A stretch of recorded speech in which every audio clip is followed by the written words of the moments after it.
Hi guys, today is Friday, December the 14th, and I'm coming in with a video update that is quite a bit overdue. Last video was November the 5th or 6th, something like that, just before I left and went to Atlanta. Gonna try to do my best, oopsie, sorry about that, do my best to go through this really quickly, just to kind of catch you guys up to speed and say hi. It's been great. Following everyone either via MyFitnessPal, Facebook, or YouTube videos. So first off, Atlanta was a good trip. Was there from the 6th through the 11th. Did very well. Unfortunately, or maybe fortunately, I did not get to do any southern eating, I guess. I don't know how else to put it.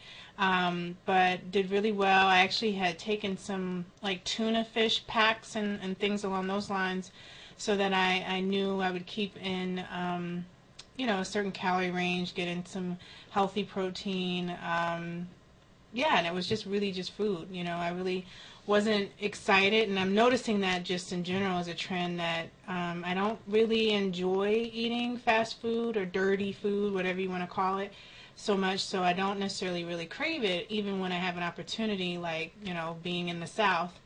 So, so that was that. So ate well. Actually did a lot of exercising. I was really surprised. I really enjoyed and appreciated the fitness center that was at the hotel. So I did manage to get up every day, well, not almost every day, to do some cardio. And then the conference itself was in the convention center, so it felt like I was doing a mile walking from one side to the other, the convention center. Each session that I went to, if it was on a different side of the building. So did a lot of walking there. Also got to go to the Martin Luther King Center, so that was a lot of walking on top of a lot of walking on top of a lot of walking. So long story short, was a cold experience, so I feel like I didn't really get an opportunity to really enjoy Atlanta, especially the downtown area. So for me, being here in the Southwest now, my blood has thinned out, so being cold is actually kind of miserable at this point, even though I grew up in it. So that being said, it was good. So I have on my note to share the numbers. I'm officially down 100 pounds. Originally, when I was going to make this video update and I wrote my notes here, I was at 95. I'm now at 100 pounds. So this really kind of triggers the next part of this phase for me, which I'm thinking not to create a self-fulfilling prophecy, but is going to be the more challenging part of this journey, because it's the toning, it's, getting the arm stuff, taken care of, and as far as building muscle, it's the more contouring of the body, things along that nature, and really more owning this journey in terms of being diligent with my nutrition and my fitness, and just staying plugged in to this community and the many people who I've been meeting along the way, so that I stay committed to the process. So that's where I am. Started out at 344 and I'm sitting at 244 right now. With that, some of the things that I'm finding really frustrating, and it's a good problem to have, I guess, when you think about how many years people sit around and say, I wish I lost weight, or my clothes don't fit right, I hate going shopping, and all those things. I'm finding myself now getting ready to be out of all of the clothes and now shoes in my closet. So I'm in a very unfamiliar territory right now in terms of what's the next step of buying clothes sizes that I may have the last time I saw I was a child, so clearly I don't remember that. What's really puzzling to me is the fact that my shoes are starting to get too big, and that's really frustrating as well. So I don't know, I guess I'm getting ready to take on this new journey, but I gotta go clothes shopping. I'm not quite sure what to do. Like I found this brown suede leather jacket in my closet that I can remember getting probably 7 6, maybe 7 years ago that I was so excited to get, and I probably only wore it a few times, but yeah, I got to get rid of it because it's not comfortable because it's so big. Like, I'm just noticing as well that, you know, oversized clothes are just really uncomfortable. It's like having like a dirty diaper on or something. I know that sounds silly, but that's just kind of how it feels. Like, I don't feel put together if my clothes aren't fitting right. So I'm hoping after Christmas shopping, get some new clothes, new shoes apparently, and go from there. There was something else I was going to say. Oh, I guess this is kind of a non-scale victory or something just weird. Let's just call it weird because I don't know that it's a non-scale victory, but I've been doing this weird thing, right? Okay, so as, you know, you're starting to lose weight, your body's shrinking, and, you know, things are changing shape. I've always noticed that skinny people have this, and now I'm starting to develop it. So you can kind of see this, my collarbone starting to come out, and it's the weirdest thing. So I find myself always playing with it because I haven't yet decided if it's a good thing or I like it or something along those lines. So I don't know. The other thing is I've been under a tremendous amount of stress this last couple of weeks, which is really kind of why I've been gone. I internalize my stress. This is definitely something that I need to work on and will really focus on because internalizing stress and giving stress more power than it deserves is how I got to be 344 pounds through the medication of food, you know, self-medicating through food or what have you. So just to kind of check in, so while I was in Atlanta on November the 9th, my grandmother's brother passed away.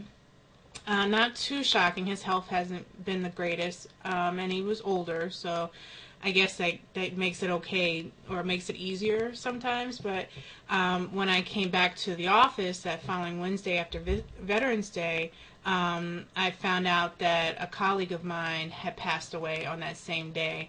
And that was actually absolutely devastating to me. Melissa was only a few years older than me, 42, 43, something like that, and just had a sudden heart attack due to like a birth defect. So I really struggled with that for some time, and it still feels really surreal. And I think about her from time to time. She was really pivotal in helping to shape my career in the beginning stages. So it's still shocking.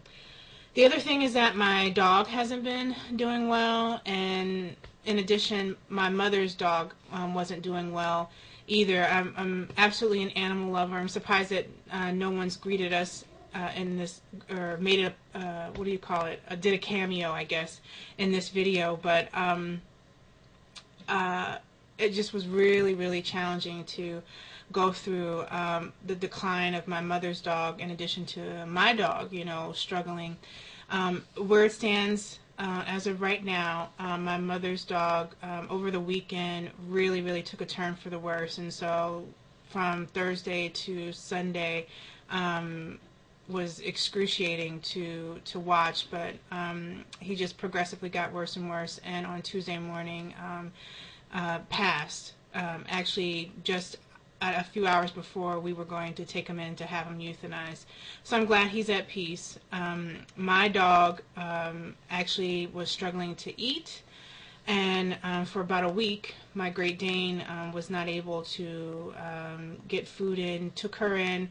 Turns out that she had a toxic, I guess, reaction to Rimadyl, which is a pharmaceutical used to treat arthritis. It generally is supposed to be safe for the majority of dogs. I keep getting reassured. However, in this case, my dog did not have a good reaction to it and now has elevated liver enzymes, and slowly but surely appetite's coming back. So just kind of trying to watch it. But so at any rate, that's where we are with that. She also is having what could be some arthritic issues in the hip and joint, so haven't been able to walk. And I just, to be very honest, I've been an emotional wreck trying to kind of weather the storm through this. So we're in a good place today. She just ate 3 cups of food. That's feels like that's the most food that she's had in 2 weeks. Yeah, I think like 2 weeks, literally. So, really scary going through this with a giant breed dog. I don't know why. It feels like it would be easier if it was a little 10-pound dog, but having a dog that's the size of a small woman, it's been challenging, with her walking, having struggles with walking, and then not eating, and then just not being herself. But she's barking right now, so she's being an obnoxious brat outside to the neighbors, so I really got to go yank her in. But so that's just kind of where things are. Doing good. Really haven't been in the gym so much, so trying to get back on that track is my game plan. Starting a new job, I'll come back and update that. A part-time job doing product promotion for a company called Zip Fizz. My first day is Sunday. I'll let you guys know about that. Thank you guys so much for continuing to make videos. That may sound weird to say, but it's been my way of still staying connected, I guess, by being able to watch videos and hear where people are. And thank you so much for those of you who checked in with me through my Fitness Pal. I'm so grateful that I have that, and again, got to see everybody's wonderful progress. So on that note, it's 11 minutes and 34 seconds, something like that, into this video. I hope everybody's doing well. If any of you are in Connecticut, my heart is aching with you right now, watching this tragedy unfold on TV. So I hope that if you are in this community or have relatives in this community, that that they are safe. You guys are definitely in my prayers. Thank you guys. Take care. Thanks so much for watching. Bye.